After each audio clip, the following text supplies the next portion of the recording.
إن الحمد لله نحمده ونستعينه ونستغفره ونؤمن به ونتوكل عليه ونعوذ بالله من شرور أنفسنا ومن سيئات أعمالنا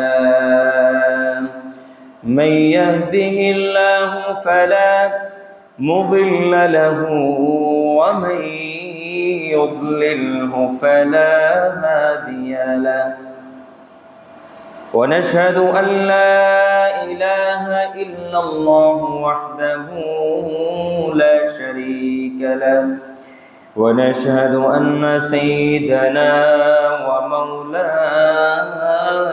محمدا عبده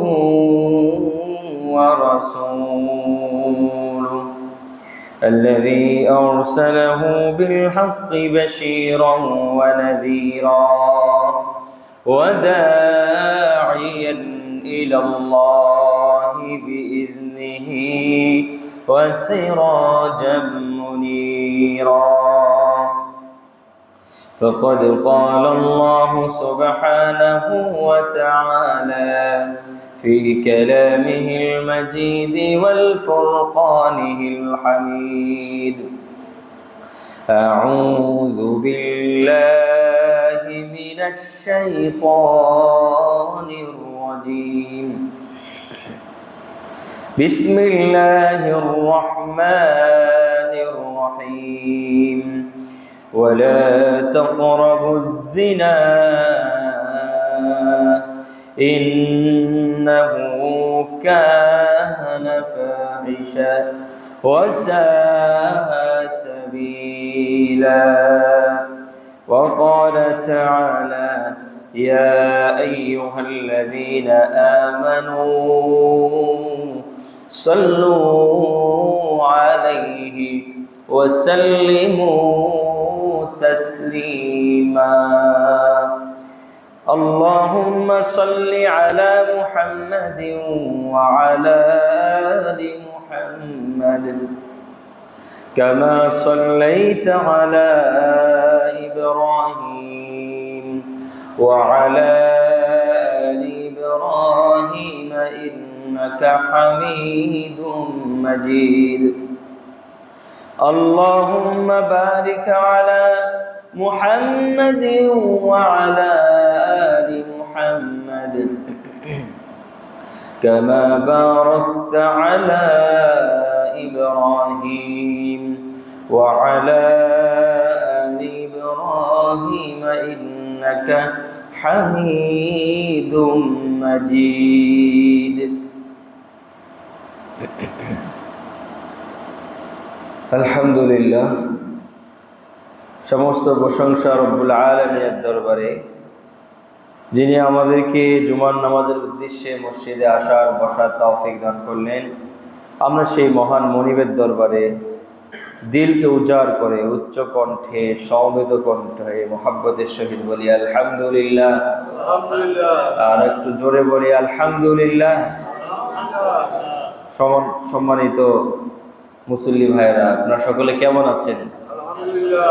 আল্লাহ তাআলা আমাদের সকলকে সুস্থ রেখেছেন, আলহামদুলিল্লাহ। সমস্ত প্রশংসা রব্বুল আলামিনের দরবারে। আমরা যা কিছু করছি, যা কিছু করতে পারছি, সামনে করব, সব কিছু কারো সিলাই করতে পারবো। আল্লাহ তাআলা যদি তৌফিক না দেন তাহলে কখনোই সম্ভব নয়। প্রিয় ভাইরা, আজকে আমরা আলোচনা করব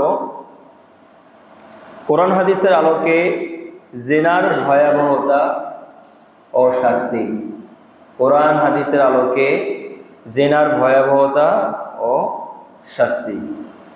সমাজে এখন জিনা রন্ধ্রে রন্ধ্রে প্রবেশ করেছে, জিনা ঘরে ঘরে প্রবেশ করেছে, প্রত্যেকের ভেতরে ঢুকেছে। আগে একটা সময় জিনা বলতে বুঝতাম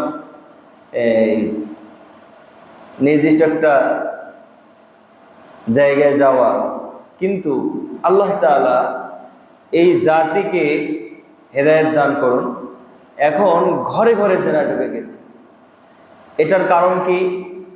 কারণ হলো অজ্ঞতা, অশ্লীলতা, বেহায়াপনা, এই সবগুলোর মধ্যে অন্তর্ভুক্ত রয়েছে। প্রিয় উপস্থিতি, আমরা জেনা বলতে কি বুঝি? জেনা বলতে আমরা যেটা বুঝি সেটা হলো নারী পুরুষ বিবাহ বহির্ভূত শারীরিক সম্পর্ক যে তাদের মধ্যে হয়ে থাকে সেটাই হলো জিনা। ইসলামে জিনার ভয়াবহতা অনেক অনেক আল্লাহ তাআলা কোরআনে এবং হাদিসে রাসূল করিম সাল্লাল্লাহু আলাইহি ওয়াসাল্লাম তার পাক জবানে বর্ণনা করেছেন। আমাদের সামাজিক যতগুলো অবক্ষয় রয়েছে তার অন্যতম একটি অবক্ষয় হলো জিনার বিস্তার। জিনার বিস্তার একটা জাতি ধ্বংস হওয়ার জন্য এটাই যথেষ্ট। পুরো জাতি, ফ্যামিলি না, ব্যক্তি, কোনো ব্যক্তির মধ্যেও যদি জিনার প্রবণতা ঢুকে যায়, কোনো ব্যক্তির মধ্যে যদি অন্য পর নারীর প্রতি লিপ্সা ঢুকে যায়, নারীর প্রতি আগ্রহ তৈরি হয়, তাহলে ওই ব্যক্তি, ওই সমাজ, ওই রাষ্ট্র, ওই সমাজ ব্যবস্থা পুরো ধ্বংস হয়ে যাবে। রাসূল করিম সাল্লাল্লাহু আলাইহি ওয়াসাল্লাম সতর্ক করে গেছেন, বলেছেন, আমি মা তারাকতু ফিতনাতান আদাররা আলা রিজালি মিনান নিসা, আমি আমার উম্মতের পুরুষদের উপর সবচেয়ে বড় যে ফিতনা, ভয়াবহ সবচেয়ে বড় ফিতনা, সেই ফিতনা হলো নারীকে রেখে এসেছে। আল্লাহ তাআলা আমাদেরকে হেফাজত করে। একদিকে আল্লাহ তাআলা জিনার শাস্তির কথা বলেছেন, আবার জিনার যেন কেউ না যেতে পারে একদম প্রথম স্টেপে আল্লাহ তাআলা বন্ধ করে দিয়েছেন। এবং জেনাকারীরা যে আল্লাহ তাআলার বান্দা হবেন না সেটাও উল্লেখ করেছেন। সূরাতুল ফুরকানের মধ্যে আল্লাহ সুবহানাহু ওয়া তাআলা বলছেন, আপনারা জানেন যে সূরাতুল ফুরকানের মধ্যে ওয়া ইবাদুর রহমান এই যে শুরু হলো, আল্লাহ তাআলার বান্দা কারা? আমরা তো সবাই বলি আমরা আল্লাহর বান্দা, কিন্তু আল্লাহ তাআলা সূরাতুল ফুরকানের মধ্যে আল্লাহর বান্দার পরিচয় দিয়েছেন যে আল্লাহর বান্দা হলো এই যে সে আল্লাযীনা ইয়ামশুনা আলাল আরদি হাওনা, যে খুব নম্র ভদ্র হয়ে জমিনে চলাফেরা করে। এভাবে বর্ণনা করতে করতে একদম শেষের দিকে এসে বলছেন ওয়ালা ইয়াজনুন, আমার যারা বান্দা হবে তারা কখনো জিনা করবে না। তাহলে যারা জিনাকারী, যারা জিনা করে তারা কি আল্লাহর বান্দা নয়? অন্য কোনো প্রভু, অন্য কোনো স্রষ্টা কি তাকে সৃষ্টি করেছে? বলেন, আল্লাহই সৃষ্টি করেছেন, আল্লাহরই বান্দা, কিন্তু আল্লাহ অস্বীকার করছেন যে এ আমার বান্দা না। আমরা দেখি সমাজের মধ্যে সন্তান অনেক সময় বাবা মা ত্যায্য করে দেয় না সন্তানকে। বাস্তবে ওই যে সন্তান, সে ওই বাপেরই সন্তান, কিন্তু সে কি বলে যে সে আমার সন্তান নয়। তাহলে সে জন্মগত ওরসজাত সন্তান হওয়ার পরেও পৃথিবীতে পিতৃ পরিচয় আর দিতে পারে না। যখন তার বাবা অথবা তার মা যারা তাদেরকে জন্ম দিয়েছে তারা তাকে অস্বীকার করে। ঠিক তেমনি ভাবে যখন আল্লাহর বান্দা সে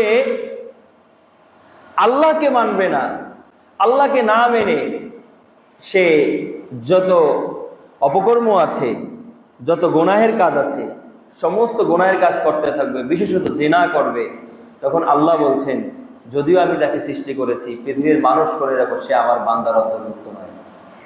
এজন্য আল্লাহ তাআলা সূরাতুল ফুরকানের মধ্যে তার বান্দাদের বিশেষ বৈশিষ্ট্য উল্লেখ করতে গিয়ে বলেন ওয়ালা ইয়াজনুন, আমার বান্দারা কখনো জিনাকারী হবে না। ومن يفعل ذلك, আর কেউ যদি এই জিনা করে ফেলে, ইয়ালকা আসামা, সে বড় অন্যায় কাজ করলো এবং সে গুনাহের কাজ করলো।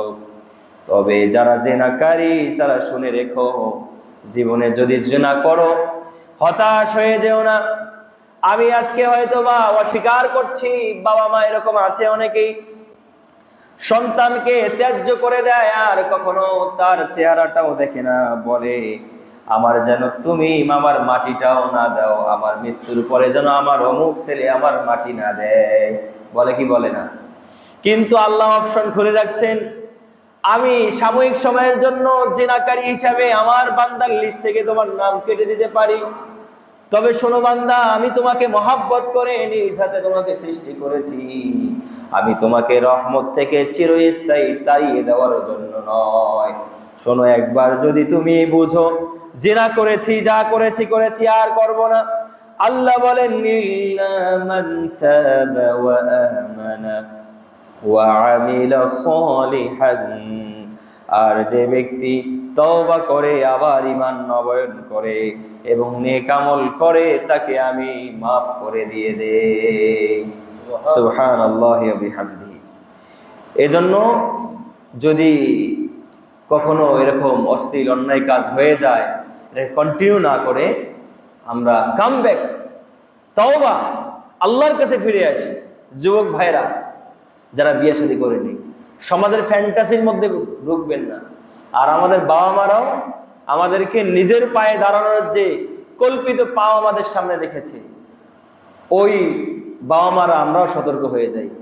সন্তান বালিগ হওয়ার পরে তারা যে গুনাহ করবে, এটা কিন্তু আমার ভাগে আসবে।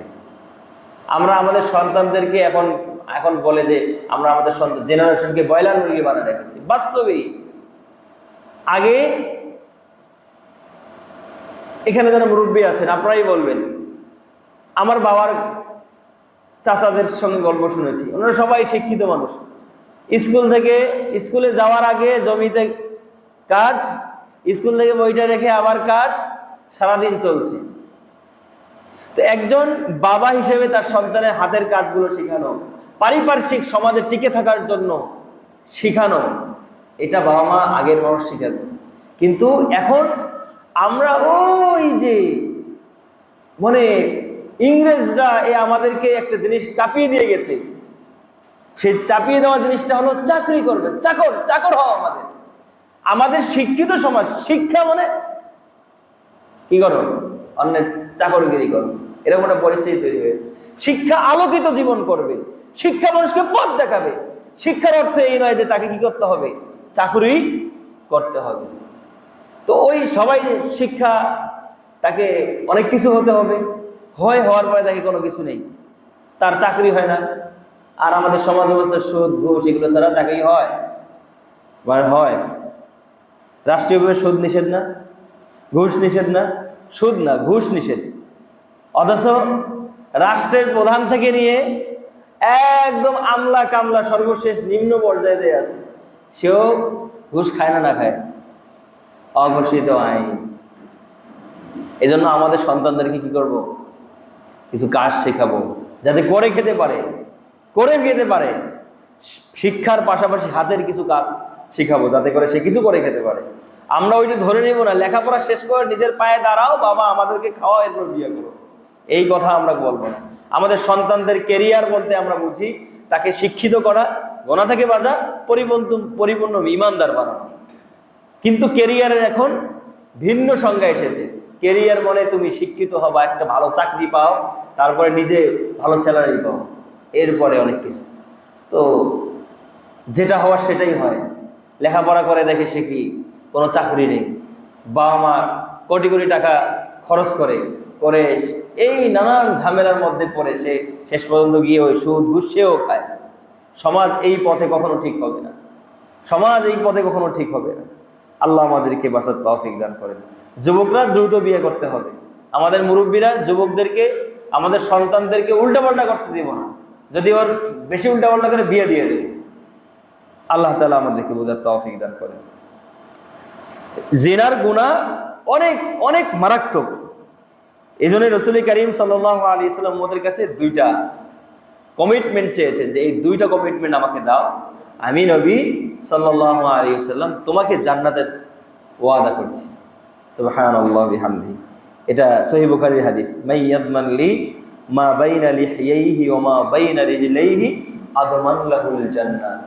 যে ব্যক্তি যে জবান এই জবান এবং লজ্জাস্থানকে হেফাজত করবে, রাসূল বলেন যে আমাকে এই কথা দিতে পারবে এই দুটাকে হেফাজত করব, আমি নবী তাকে জান্নাতে প্রবেশ করব, আমি নিজে প্রবেশ করব।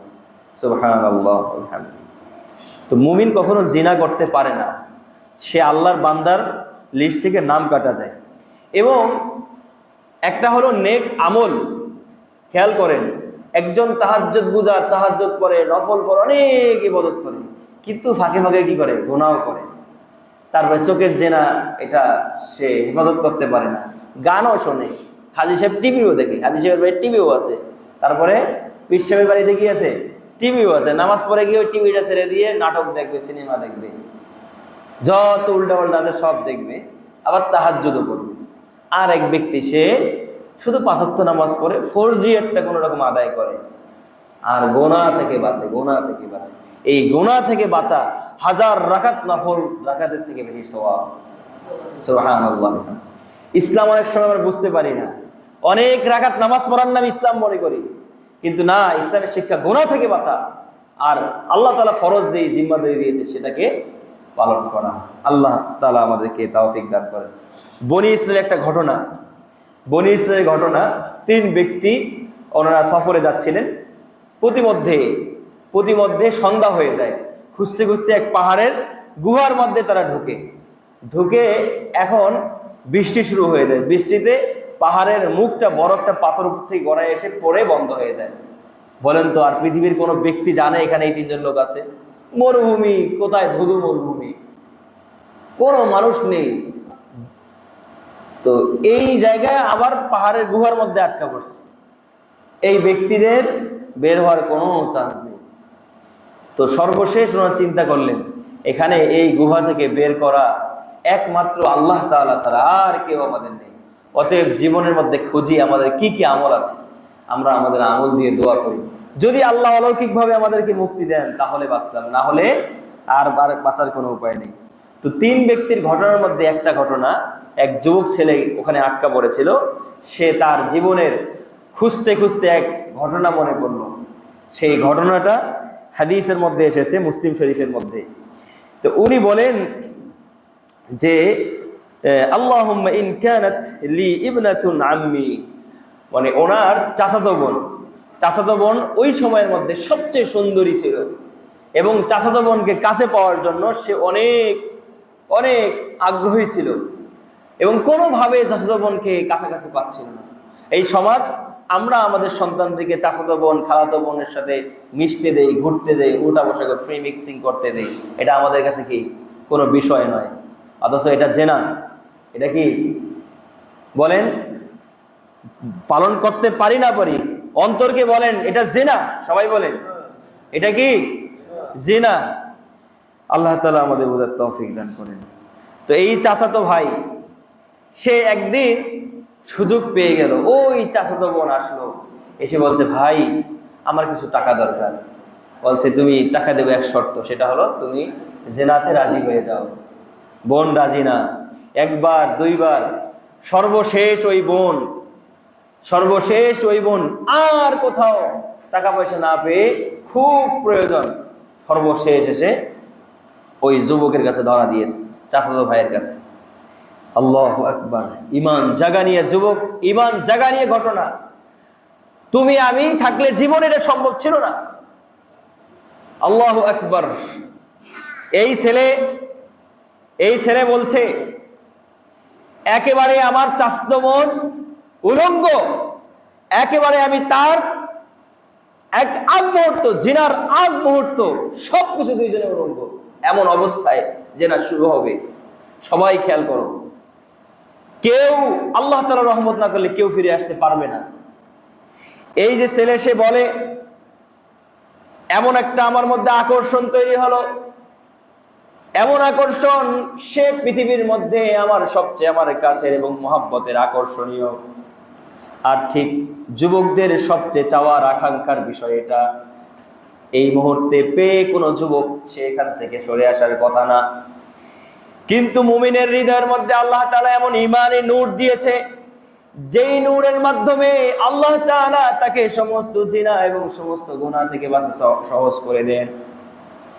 ওই চাচাতো ভাই সে জিনার পূর্ব মুহূর্ত, এমন একটা মুহূর্ত সে মূল কাজে যাবে, তার আগে ওই চাচাতো বোন বললেন, ইত্তাকিল্লাহ, তুমি আল্লাহকে ভয় করো, ওয়ালা তাফুদ্দুল খাওয়াতিম ইল্লা বিল হক।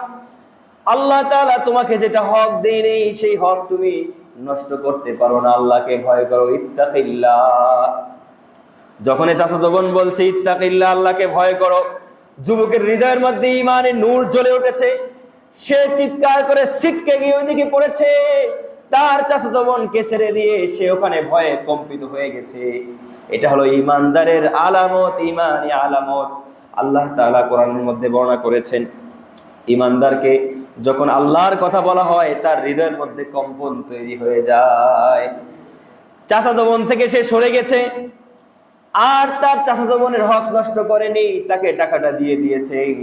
আজকে এই আল্লাহর বান্দা বিপদের মুহূর্তে মনে পড়েছে, আল্লাহ আমি তোমার জন্য, তোমার ভয়ে ওই দিন আমি জিনা থেকে বেঁচে গিয়েছিলাম, তুমি বাঁচিয়েছিলে আল্লাহ, আমি জিনা করিনি আল্লাহ, এই কাজটি তোমার জন্য করেছি, তোমার ভয়ের জন্য করেছি। ওগো মালিক, আমার এই কাজটা যদি আপনার কাছে পছন্দ হয়ে থাকে, দয়া করে আজকের এই বিপদ যে নেমে এসেছে এই বিপদ থেকে আপনি রক্ষা করেন।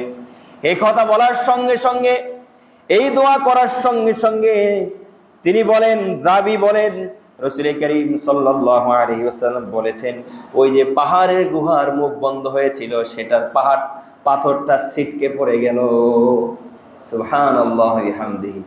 তো এটা আমাদেরকে মনে রাখতে হবে, গোনা বন্ধ করতে হবে, চোখের গোনা বন্ধ করতে হবে, হাতের গোনা বন্ধ করতে হবে। গোনা, কবিরা গোনা চলমান, আবার নফল ফরজ চলমান, অসম্ভব। এর আগেও একদিন উদাহরণ দিয়েছিলাম, আপনার জানলা সব খোলা, এসি ছেড়ে দিয়েছেন, বাতাস পাবেন? বলেন তো, বাতাস পাবেন? সম্ভব না। আপনার যত সওয়াব আছে এই চোখ, হাত, পা, এগুলো সবগুলো দিয়ে বের হয়ে যায়। এই হাত, পা, এগুলোর ব্যাপারে সতর্ক থাকতে হবে। এই প্রতিটা হাত আমার বিরুদ্ধে সাক্ষ্য দেবে, এই হাত সাক্ষ্য দেবে। অতএব জেনা করা যাবে? জেনা করা যাবে? ইসলাম এমন একটি ধর্ম, ইসলাম এমন একটি ধর্ম, প্রতিটি বিধান এত সুন্দর এবং চমৎকার বিধান, সেগুলো যদি ফলো করে তাহলে জেনা তো দূরের কথা, তার আগেই সব মিটমাট হয়ে যাবে। জিনার প্রথম স্তর কি? চোখ দিয়ে দেখে আকর্ষণ লাগা। একটা ছেলে একটা মেয়ে জিনা পর্যায়ে যাওয়ার আগ পর্যন্ত সর্বপ্রথম স্টেপ হলো কি? চোখ দিয়ে দেখবে। ইসলাম এত সুন্দর, কোথাও কোনো রুলসের মধ্যে নেই। আপনি এই জগাখিচড়ি, আধুনিক মতবাদ, আধুনিক রাষ্ট্র পরিচালনা, তারা বলবে ফ্রি মিক্সিং, তারা বলবে সহশিক্ষা, তারা বলবে নারী পুরুষ সমান অধিকার, একসঙ্গে ঘোরো, মেয়েও প্যান্ট পরতে পারবে। এই সব হলো কুফরি মতবাদ। নারী পুরুষ কখনো সমান অধিকার হতে পারে? বলেন পারে? বলতে হবে পারে। কুফরি এগুলো। আমাদের রাষ্ট্রের মূল যে কাঠামোগত যে ইসলাম বিদ্বেষী এবং ইসলামের বিরোধী যত কথা আছে তার মধ্যে এটা একটা, নারী পুরুষ কখনো সমান হতে পারে না। আল্লাহ আমাদেরকে এটা নিয়ে আমরা কখনো আলোচনা করবো ইনশাআল্লাহ। আল্লাহ এই জন্য ইসলাম একদম শুরু যে দরজা সেটা হলো চোখকে বন্ধ করে দিয়েছে। আল্লাহ তাআলা সুন্দর একটা বিধান দিয়েছেন। আল্লাহ বলছেন, কুল্লিল মুমিনিনা ইয়াগুদ্দু মিন আবসারিহিম ওয়া ইয়াহফাযু ফুরুজাহুম।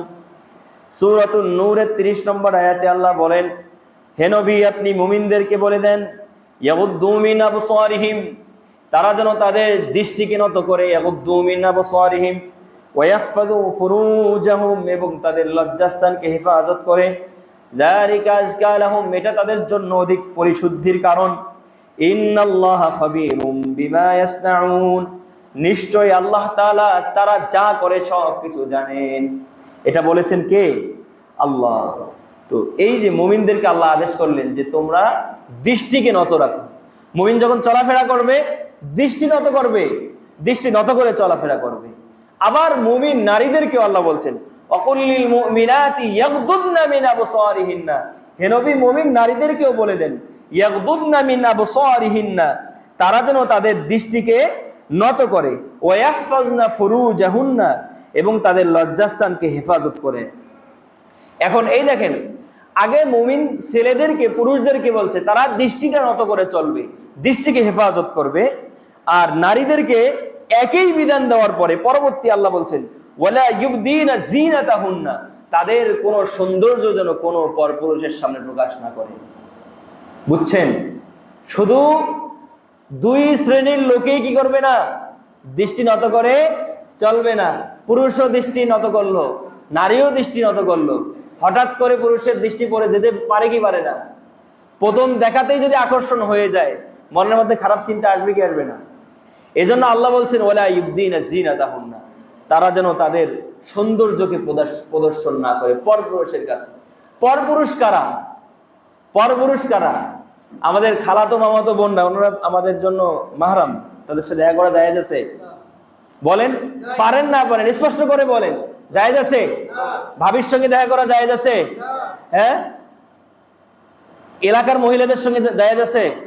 আমাদের মা বোনরা পর্দা করে, নিজের এলাকার মানুষের সাথে পর্দা করে না, বাহিরে গেলে পর্দা করে, কারণ ওর তো আমাদের এলাকার মানুষ। ঠিক কিনা? এটা আমাদের জানতে হবে। পরপুরুষ থেকে আল্লাহ তাআলা তার সৌন্দর্যকে হেফাজত করতে বলেছে। এই সৌন্দর্যকে হেফাজত করার দায়িত্ব প্রতিটা নারী, প্রতিটা আমাদের বোনদের, প্রতিটা মাদের। এখন সেই ছোট পিচ্চি আর 80 বছর বুড়ি, এটা এখন কোনো কিছুই বাদ পড়ে না। বর্তমান সোশ্যাল মিডিয়াতে এগুলো সব খবর আসে। অতএব আমাদের মা বোনদেরকে এই বিষয়ে নিজেদেরকে হেফাজত করতে হবে। আমরা যারা পুরুষরা জিম্মাদার, আমাদেরকে এই ব্যাপারে কি করতে হবে? খুব বেশি সতর্কতার সঙ্গে পালন করতে হবে।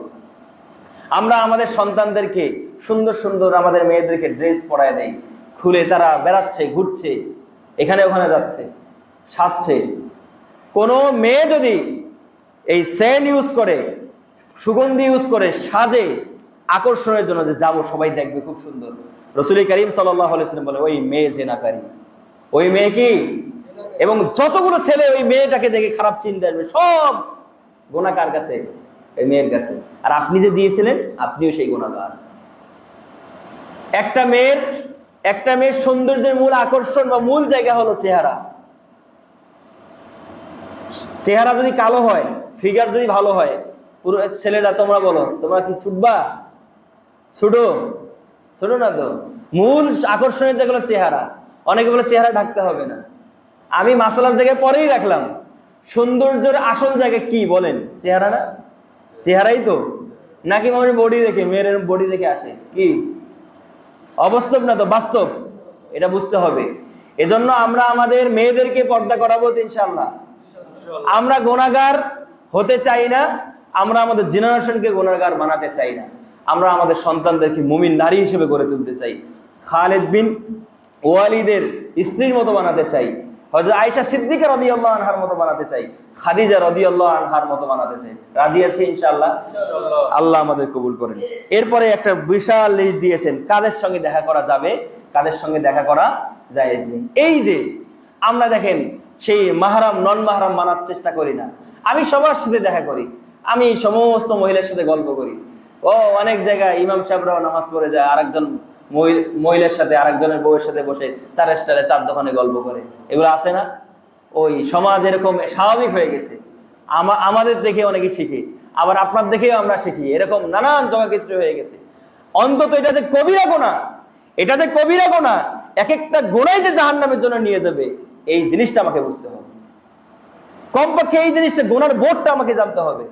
অনেকেই তো নিজেকে অনেক বড় পাক্কা তাহাজ্জুদ গুজার বানিয়ে ফেলেছেন।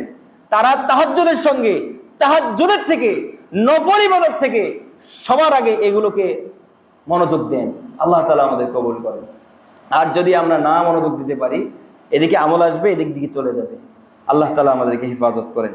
তো এখানে সূরাতুন নূরের 31 নম্বর আয়াতের মধ্যে এখানে কাদের সাথে দেখা করা যাবে, কাদের সঙ্গে দেখা করা যাবে না, পর্দার বিষয়টা স্পষ্ট করে এখানে বলা হয়েছে। আল্লাহ তাআলা আমাদেরকে বোঝার তৌফিক দান করেন। সর্বশেষ আমরা যে বিষয় নিয়ে আলোচনা করছিলাম, জিনা। জিনা কোনো মুমিন বান্দা করতে পারে না। যে মুমিন জিনা করবে সে তার ঈমান থেকে, ঈমানের লিস্ট থেকে তার নাম কাটা যাবে, আল্লাহর বান্দার লিস্ট থেকে তার নাম কাটা যাবে। এজন্য আমাদেরকে সেই জিনা থেকে বাঁচতে হবে। আল্লাহ তাআলা সূরাতুন নূরের 2 নম্বর আয়াতে জিনাকারীর শাস্তি উল্লেখ করেছেন, আয-যানিয়াতু ওয়াজ-যানি ফাজলিদু কুল্লা ওয়াহিদিন মিনহুমা মিয়াতা জালদা। আল্লাহ তাআলা বলছেন যে যারা জিনাকারী এবং জিনাকারিনী নারী পুরুষ এই দুইজনকে যদি বিবাহিত না হয়, অবিবাহিত হয়, তাহলে মিয়াতা জালদা 100 বেতাঘাত করতে হবে। আর যদি কোনো পুরুষ বিবাহ করার পরে অথবা কোনো নারী বিবাহ করার পরে সে জিনা করে, তাহলে তাকে ফারজুমুহুমা, তাদেরকে পাথর নিক্ষেপ করে হত্যা করে ফেলে। এটা বর্বর মনে হতে পারে। ইসলামের এই আইনটা আমাদের সেকুলার সমাজ আমাদেরকে বলে যে এটা বর্বর, এটা হতে পারে না এবং কখনোই সম্ভব না। কোনো ইসলামী দলের কেউ যদি, সম্মিলিত সমস্ত ইসলামী দল এবং বাংলাদেশের 90% মানুষের যদি সমর্থন নিয়ে সমস্ত ইসলামী দল একত্র গিয়ে এই জিনার আইন পাশ করতে পারবে না, সম্ভব কখনোই নয়। সেকুলার এই রাষ্ট্রে কখনো সম্ভব নয়। আল্লাহ তাআলা হেফাজত করেন। কেন এই সেকুলার রাষ্ট্রের মূল তন্ত্রই হলো ধর্মকে রাষ্ট্রের সঙ্গে টানা, বলে না কেন, টানা যাবে না। অতএব আপনি ইসলামের একটা আইন নিয়ে রাষ্ট্রের মধ্যে ফিট করবেন, কখনোই সম্ভব না, কখনোই সম্ভব না। অথচ মুমিন প্রতিটা জনপদের সবাইকে আল্লাহ তাআলা এই বিধান দিয়েছেন, যারাই রাষ্ট্র ক্ষমতা যাবে, আল্লাযীনা ইম্মাক্কান্নাহুম ফিল আরদি আকামুস সালাহ ওয়া আতাউয যাকাহ ওয়া আমারু বিল মা'রুফি ওয়া নাহাউ আনিল মুনকার। যারা আমার বান্দা, মুমিন বান্দার মধ্যে রাষ্ট্র ক্ষমতায় যাবে, শোনো 1 নম্বর দায়িত্ব আকামুস সালাহ, তারা নামাজ প্রতিষ্ঠা করবে, ওয়া আতাউয যাকাহ, যাকাত প্রতিষ্ঠা করবে, ওয়া আমারু বিল মা'রুফ, আমর বিল মা'রুফ, সৎ কাজের আদেশ রাষ্ট্রীয়ভাবে করবে, ওয়া নাহাউ আনিল মুনকার, রাষ্ট্রীয়ভাবে অশ্লীলতা দমন করবে। জিনা রাষ্ট্রীয়ভাবে দমন করতে হবে, জিনার আইন করে। সম্ভব? কখনোই সম্ভব নয়। আল্লাহ তাআলা হেফাজত করেন। তো এজন্য অন্তত আমরা আমাদের নিজেদেরকে সেফ রাখি। আজকে হয়তোবা সেকুলার এই আমাদের উপর চাপিয়ে দেয় গণতন্ত্র নামক কুফরি মতবাদ আমাদের কাছে আসার কারণে আমরা হয়তোবা এটা পালন করতে পারবো না, এটা সমাজে বাস্তবায়ন হবে না। কিন্তু আখিরাতে কিন্তু আল্লাহ তাআলার সামনে দাঁড়াতে হবে। প্রতিটা জিনাকারীকে আগুনের নদীর মধ্যে তাকে নিক্ষিপ্ত করবে। আল্লাহ তাআলা আমাদেরকে হেফাজত করেন। রাসূল করিম সাল্লাল্লাহু আলাইহি সাল্লাম বলছেন, লা ইয়াজনি যানি হিনা ইয়াজনি ওয়া হুয়া মুমিন, যে জিনাকারী যখন জিনা করা শুরু করে তার থেকে ঈমান চলে যায়। ওয়া হুয়া মুমিন, সে মুমিন অবস্থায় কখনোই জিনা করে না, তার থেকে ঈমান সরে যায়। তাহলে আমাদের কাছে সবচেয়ে বড় সম্পদ কি? ঈমান না? তো ঈমানে যদি না থাকে তাহলে আমার কি পরিস্থিতি হবে? আরেকটি হাদিসের মধ্যে আছে, ইযা যানাল আবদু খারাজা মিনাল ঈমান, যখন মুমিন বান্দা যখন জিনা করে সে তার ঈমান থেকে বের হয়ে যায়। ফাকানা ফাওকা রাসি কাযুলাল, মেঘ যেমন মাথার উপর ছায়া দেয়, জিনাকারীর ঈমান তার মাথার উপরে উঠে যায়, তার সঙ্গ থেকে আলাদা হয়ে যায়। কত বড় ভয়াবহ কথা। ফাইদা আকলা রাজা ইলাইহিল ঈমান, এরপর সে তওবা করলে ফিরে আসে। আল্লাহ তাআলা আমাদের হেফাজত করেন। যুবক না মুরব্বীরা, এখন যুবকের থেকে মুরব্বীরাও এই একই সমস্যার মধ্যে সবাই আক্রান্ত। পরকীয়া হচ্ছে কিনা খুব ব্যাপক পরিমাণ। কেন? নিজের ঘরে সন্তান নাতি পুতি রেখেও বুড়িকে নিয়ে পালায়, আছে না নাই? এগুলো ওই চোখকে হেফাজত না করার কারণে। এই জন্য প্রিয় ভাইয়েরা, আল্লাহর আদালতে বাঁচার জন্য, নিজের ঈমানকে বাঁচানোর জন্য, আল্লাহ তাআলা অসন্তুষ্টি থেকে বাঁচানোর জন্য, আখিরাতে বাঁচানোর জন্য আল্লাহ তাআলা আমাদেরকে সমস্ত জিনা থেকে হেফাজত করেন এবং জিনার যতগুলো পথ আছে সেগুলো থেকে হেফাজত করেন। দৃষ্টি নত করব, দৃষ্টিকে হেফাজত করব, হাতকে, কানকে, কখনো গান শুনবো না। এই গান হলো জিনার প্রথম মাধ্যম। এই গানের যত গান আছে, এই গান আপনাকে আল্লাহর দিকে টানে না। এই গান হলো যৌন সুরসুরি, আপনাকে যৌন সুরসুরি দেবে। একটা মেয়ের প্রতি কিভাবে আকর্ষণ, সেগুলোই গানের মধ্যে, কবিতার মধ্যে, সিনেমার মধ্যে, নাটকের মধ্যে, এই সবগুলো আপনাকে ডাকে। সামনে তাকাবেন, একটা শ্যাম্পুর মধ্যে অলঙ্গ নারীর ছবি আছে না নাই? ডানা কাটা, হাত কাটা, আমরা মনে করতেছি হায় কি সম্মান, শ্যাম্পুর অ্যাডভাইস করছে আমার বোন, কত ভালো। আর 1 টাকার মূল্য আমার বোনের রাখা হয়নি এখানে, এটাকে সম্মান বলে না, এখানে সম্মান বলে না। আল্লাহ তাআলা আমাদেরকে হেফাজত করেন। সর্বশেষ একটা কওল বলে শেষ করি। হযরত ওমর বিন খাত্তাব রাদিয়াল্লাহু তাআলা আনহু সতর্ক করেছেন, এটা দারিমের মধ্যে হাদিসটা এসেছে, মান জানা জুরিয়াবি ওয়া মান ওয়া হুয়া ফিল আকাবি মিন বাদিহি, যে ব্যক্তি জিনা করবে, শুনে রাখুক তার সন্তান, তার নাতিপতি, তার বংশের মধ্যে সে আরেকটা মেয়েকে জিনা করবে, তার সন্তানকেও জিনা করা হবে, অন্য কেউ জিনা করবে, সাবধান। এক যুবক এসে বলছেন, ইয়া রাসূলুল্লাহ, আমি জিনা করব, আমি উন্মাদ হয়ে গেছি, জিনা করতে চাই। রাসূলুল কারীম সাল্লাল্লাহু আলাইহি ওয়াসাল্লাম বলছেন, তোমার বোনকে কেউ যদি জিনা করতে চায়, তোমার বোনকে কেউ যদি করতে চায়, তুমি কি করবে? তুমি কি অনুমতি দিবে? বলছি, ইয়া রাসূলুল্লাহ, কখনো দিব না। তাহলে তুমি যাকে জিনা করতে চাচ্ছ সেও তো আরেকজনের বোন।